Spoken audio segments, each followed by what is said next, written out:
Okay, in this tutorial we're going to continue with the previous topic, changing the subject. So we're going to look at some where we have to deal with either isolating a variable that's in two places, so you'll see the letter more than once and at some point we'll have to group it together before we can isolate it, or dealing with squares and square roots. So for our first example, right, so example 1, let's try one where we need to get rid of a square or a square root. So let's say we had the square root of x over 2y equals 3. And I'd like to isolate this for y. So I'd like to rearrange this and get y all by itself. Now the first thing we do is we'll look at this, and the square root is on the whole side of that equation. So I need to get rid of that square root before I can even start dealing with the letters inside of it. So what we're going to do is we're going to square both sides of the equation first, because squaring something is the opposite of a square root. So to get rid of a square root, I square something. If it had been a cube root, I would have cubed it. So by doing that, the square root drops off, so I end up with x over 2y is equal to 3 squared, which is 9. So the next step to getting the y by itself is I notice that y is on the bottom. I don't want y in the denominator. In order for me to get y equals, I need to somehow get it up. So I'm actually going to multiply it by y to get it up. So I'm going to times both sides of this equation by y. And you'll notice from the previous exercise, when we were isolating, it was never on the bottom, so we never had to actually multiply by it to get it by itself. So this is something slightly different. So when I do that, the y's would cancel out on the left hand side, leaving me with just x over 2 equals 9y. Alright, so now we're almost there, and if I want y by itself, then of course I want to get rid of that 9. I don't want to times by 9, so I do the opposite. I divide by 9, giving me y equals x over 2 times 9, which is, in this case, 18. So it's x over 2 divided by 9, and by, I'll do it on the side if you want, but you've got x over 2 divided by 9. So notice the main line is under that 2. And if I had, that's the same as x over 2 divided by 9. And if you remember your rules with fractions and division, dividing by something is the same as multiplying by its reciprocal. So that's the same as x over 2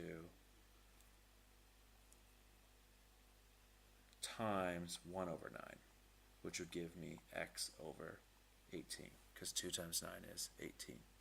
So the final answer over here is y equals x over 18. Let's try another example. Alright, so in this one, let's deal with getting rid of something with an exponent on it that we want to isolate. So how about 4x cubed over 5 is equal to y plus 1. And this time I'd like to isolate the x, get x by itself. So in the last one, to get rid of that square root, we squared it, but that was over the whole thing. Notice on this one, it's not the whole left-hand side that's cubed, it's only the x cubed. So I'm not going to start with that cubed. I look at it first, and I've got 4 times x cubed divided by 5. Well, I always like to get rid of the bottom thing, the denominator, what it's being divided by first. So in order to get rid of the divide by 5, we're going to times both sides by 5. And when we do that, of course, the 5's will cancel out on the left-hand side, so I get 4x cubed equals 5 bracket y plus 1. Now I could multiply that in and write 5y plus 5, but I'm choosing not to in this case. By doing that, remember that by putting the brackets in, there's no way I'm going to mix it up and accidentally only multiply one of the things by the 5.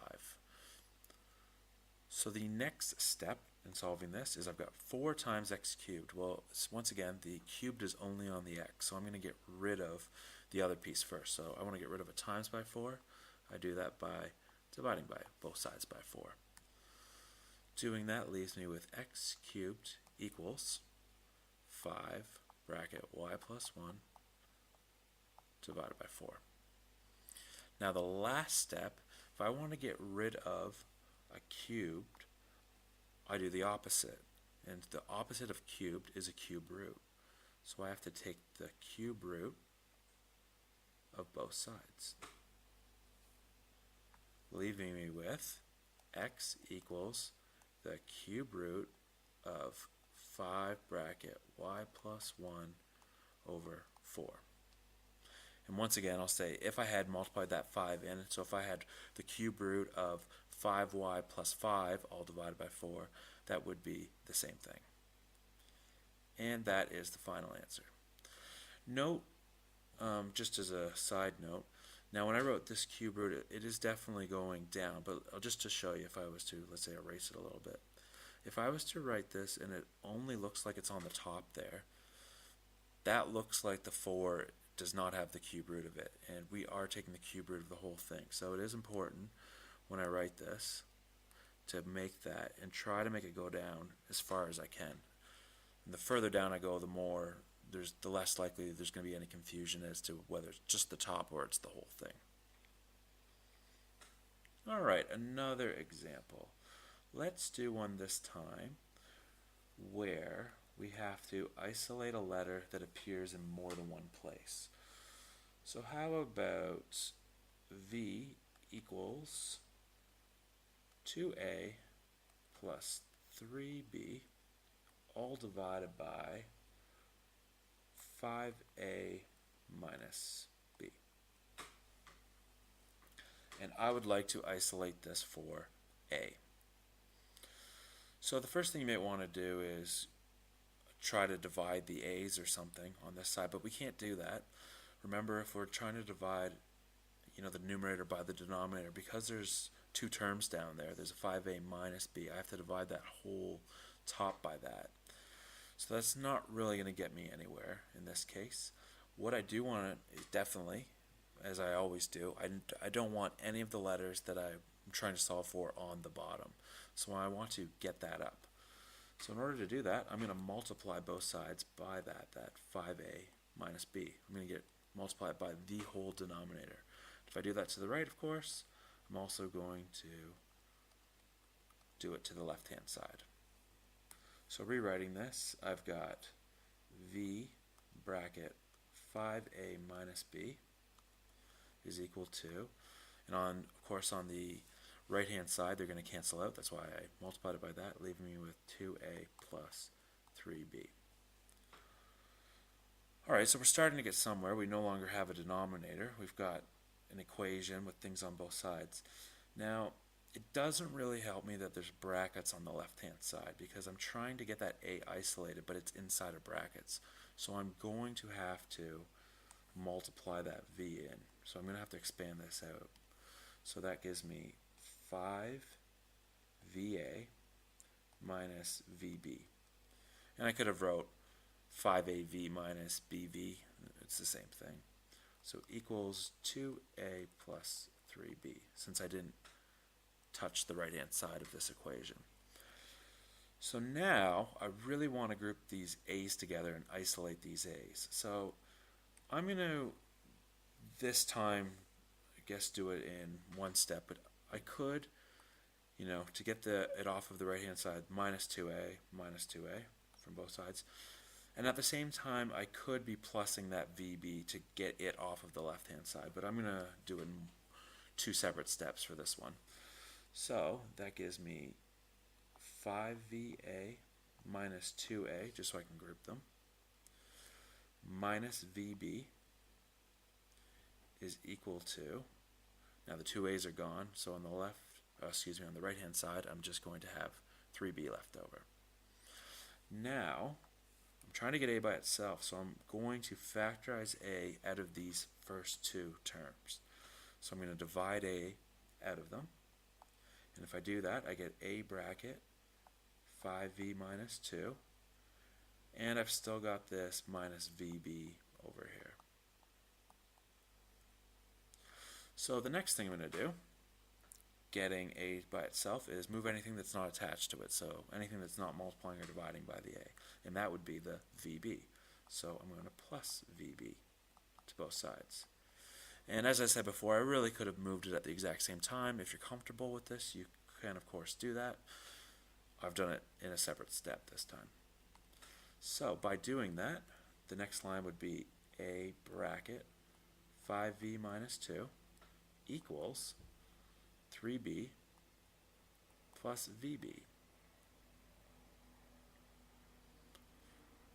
And for our final step to get a by itself, I'm going to divide by that thing that it's multiplying to a, that in the brackets, the 5v minus 2. So I'm going to put divide by 5v minus 2 on both sides.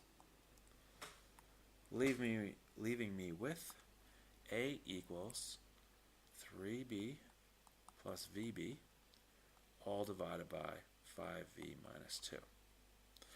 Now remember, if you were subbing this in on your calculator, and let's say you had values for the b's and the v's, you would really want to be putting brackets around the top and brackets around the bottom. Otherwise, it's very likely that it's not going to give you the correct answer on your calculator. You could also, not that you have to, but you could also have factorized out the b. So b bracket 3 plus v, all divided by 5v minus 2. It doesn't really matter though, so both answers would be acceptable, the one above it or that one. Let's see, so for example 3, maybe I have 1 over y squared is equal to 1 over x plus 1 over z. And I'd like to isolate x this time. So I've got a whole bunch of fractions. So the first thing I want to do to isolate the x is I'm not going to jump right to it and multiply both sides of the equation by x, because if I do that, I'm going to end up with an x on top of that z as well, and on the y, and then it'll be in two places, and I really don't want that. So the first thing I'm going to do is move anything that's not attached to the x, and in this case, that's that 1 over z. So I'm going to minus the 1 over z, and notice I crossed the z. I don't know if you do that or not, but I'm just doing that to make it look less like a 2. And if I do that, the next line would be 1 over y squared minus 1 over z is equal to 1 over x. Alright, so remember we are trying to isolate the x. Now right now it's on the bottom, and I don't want it to be. So what we're going to do is actually cross multiply here. So you might remember, I'll just do a little aside if you want, and then maybe I'll erase it. So if you had something like 1 over 2 equals 1 over a, we can cross multiply through an equal sign. We can move the a up, so it comes from there, and then the 2 goes up the other way. So that would be like the same as a equals 2, because I'd multiply the 2 by 1, and that would give me 2. So that's just a little, I can leave it there if you want, but that's just a little side thing. So remember, we can cross multiply, and even though there's two things on the left hand side, it'll still work the same. So it's treating it, the whole thing, like it's a top piece, even though there's fractions. I'm just going to treat the whole thing like it was that over 1. So if I do that, if I was to cross multiply through the equal sign, basically that this part here is going with that bottom one. So the 1 on that bottom, the blue 1 there, would go up with the other one, and that's just 1. The x goes up to the other side, so now I've got x on the left hand side, and that whole thing, that 1 over y squared minus 1 over z, all of that's going to go to the bottom of the other side of the equation. So the whole thing, 1 over y squared, minus 1 over z, ends up on the bottom. And I don't need to go any further. That is totally fine to have it like that. I mean, I could try to get the y's and the z's up, but by doing that, it's just going to put them in more places, and it would just make the final answer more complicated. So that is the final answer for that one. All right. Give that next section a try. Go over these examples again if you like, and see how they go.